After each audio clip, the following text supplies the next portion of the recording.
Les enjeux internationaux, Thierry Garcin. Aujourd'hui dans les enjeux internationaux, évolution du climat et déclenchement des guerres, c'est avec Laurent Testo, l'auteur de Cataclysme, une histoire environnementale de l'humanité paru chez Payot. Bonjour Thierry Garcin. Bonjour Émilie Chaudet, et donc notre invité tout de suite, Laurent Testo, qui est l'auteur d'un ouvrage, un gros ouvrage de 500 pages, intitulé Cataclysme, une histoire environnementale de l'humanité. Notre invité donc va insister sur les rapports entre l'homme et la nature sur 3 millions d'années. Il s'appuiera ce matin sur l'exemple actuel de la Syrie. On le sait, toute guerre civile a de profondes racines, c'est une évidence, et même si ce n'est pas le plus important pour les hommes dans leur chair, ces conflits internes provoque souvent une dévastation du patrimoine naturel, du patrimoine architectural. Ces négations de l'histoire, ces outrages au passé sont aussi des tragédies à leur échelle.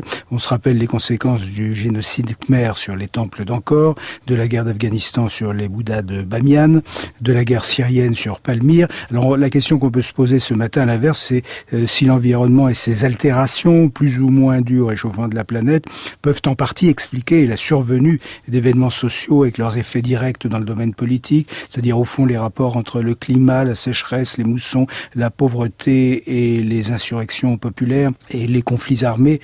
Il y a évidemment des interactions puissantes. On va s'appuyer ce matin encore une fois sur l'exemple de la Syrie. Laurent Testo. Cela fait 30 ans que la Syrie est confrontée à une sécheresse historique qui est probablement liée au présent réchauffement climatique. Et les populations rurales, ce sont les populations les plus vulnérables aux sécheresses. Leurs récoltes sont compromises année après année et contrairement aux populations urbaines, elles n'ont pas d'excédent pour assurer leur quotidien, elles n'ont pas accès à des marchés qui leur permettraient de survivre. Et il faut rappeler à cet égard que nous sommes dans un monde qui est encore à moitié rural et à moitié urbanisé. Et l'autre dimension qui est politique, c'est que la Syrie était un État communiste. Il y avait un pacte social tacite qu'on peut résumer par la formule suivante: on garantissait à tous de pouvoir manger, d'avoir des soins médicaux, une éducation, et en contrepartie, il y avait des libertés restreintes et des élites politiques qui concentraient les richesses. Et en 2005, la communauté internationale a contraint d'une part la Syrie à quitter le Liban, alors que l'occupation militaire de ce riche voisin lui assurait une sorte de soupape de sécurité économique. Et simultanément, le régime a été contraint de se libéraliser puisqu'il n'avait plus les subsides de ses alliés, etc. Et on a sabré dans les aides sociales. Et les populations rurales, qui étaient de plus en plus vulnérables à cause de la sécheresse, se sont vues refuser l'accès aux soins, à l'assistance quotidienne. Les élites urbaines, de leur côté, étaient connectées, éduquées, etc.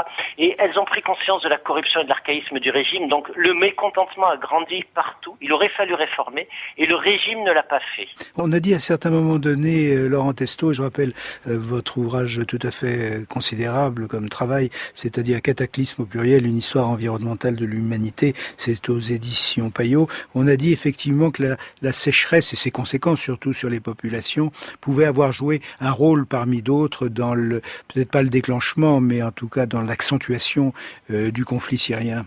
Oui, ça a joué un peu, et Emmanuel Leroy-Ladurie dirait que ça a joué comme une gâchette. Je vais donner un exemple. Au début 2011, juste avant que le conflit n'éclate, le prix des denrées alimentaires avait triplé en 5 ans. Il y avait 2 millions de paysans, c'est-à-dire le 10e de la population, qui avaient fui leurs terres stériles et s'étaient agglomérés dans des camps de fortune autour des grandes villes de l'Ouest, de Damas, Homs, Alep, etc. Et c'est sur ce fond de frustration générale qui était en grande partie alimentée par la sécheresse, la faiblesse économique aussi de l'État, incapable d'assister ces populations-là, qui a eu un déclencheur politique, les printemps arabes, l'image d'autres soulèvements, qui a mis le feu aux poudres. La sécheresse était une cause parmi d'autres. Puis il y a eu les décisions de répression aveugle prises au sommet de l'État, les politiques des États voisins qui ont jeté de l'huile sur le feu, financé des milices, etc. La frustration générale, tout ça y a contribué, mais le climat a agi comme un amplificateur de la crise, un révélateur des tensions. Alors, pourquoi est-ce que vous, dans vos travaux, vous renvoyez à certaines périodes de l'Empire ottoman? Alors, parce qu'au XVIIe siècle, il y a eu un trouble climatique d'ampleur comparable. Il y a eu 3 grandes vagues de froid meurtrières. Celle-ci, elle résultait d'une série d'éruptions volcaniques qui avaient altéré le climat planétaire. Alors ces événements ont notamment été étudiés par Tim White et ils ont marqué le début de la décadence de l'Empire ottoman, qui était la superpuissance de l'époque.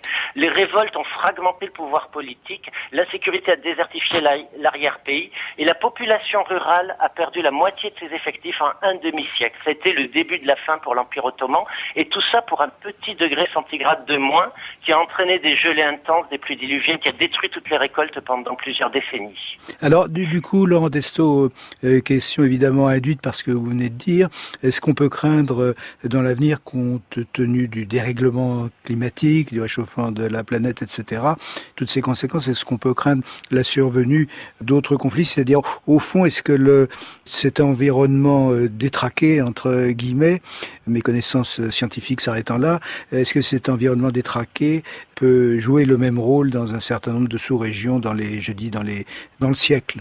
Alors, dans le siècle à venir, on connaît 3 scénarios et un certain nombre d'experts militaires s'en préoccupent. On connaît à cet égard les rapports de la CIA. Alors, je vais donner les 3 scénarios donnés par le GIEC.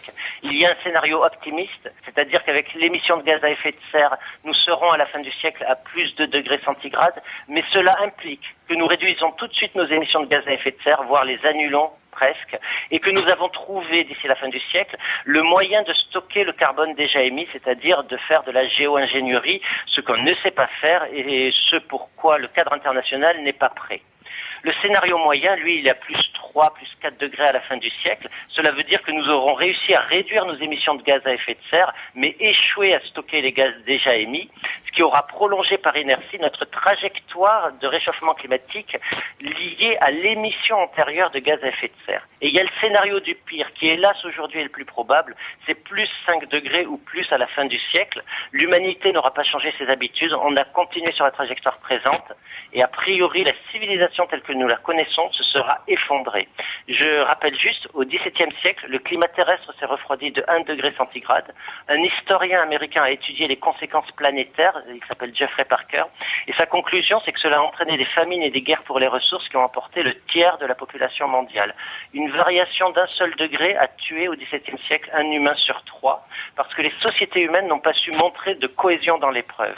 Juste d'un mot pour conclure, disons que l'environnement peut être une sorte de grande inconnue pour la vie des hommes, compte tenu encore une fois que les conflits ont des ressources et ont des sources proprement humaines. Certes, les conflits ont des sources proprement humaines et la résistance au changement climatique aura aussi des déterminants humains. Les sociétés développées, l'Europe, l'Amérique du Nord, sont bien moins vulnérables au changement climatique que les sociétés en voie de développement. Ça veut dire qu'en fait, en tant que citoyens de la Terre, nous avons 2 options. Être solidaire, aider par exemple l'Afrique, le Moyen-Orient à être résilient dans la tempête qui s'annonce, ou alors on continue sur notre lancée, on refuse les réfugiés, on construit un monde à 2 vitesses, et ce sera un monde inhumain, cerné de murs, d'où des gens vivant dans un confort insolent tueront à distance d'autres gens qui ne veulent pas aider. C'est le même monde qu'aujourd'hui, en bref, mais il sera bien plus violent, oui, plus fragmenté. J'allais vous le dire, on y est déjà d'une certaine façon, ce monde non seulement à 2 vitesses, mais à plusieurs vitesses.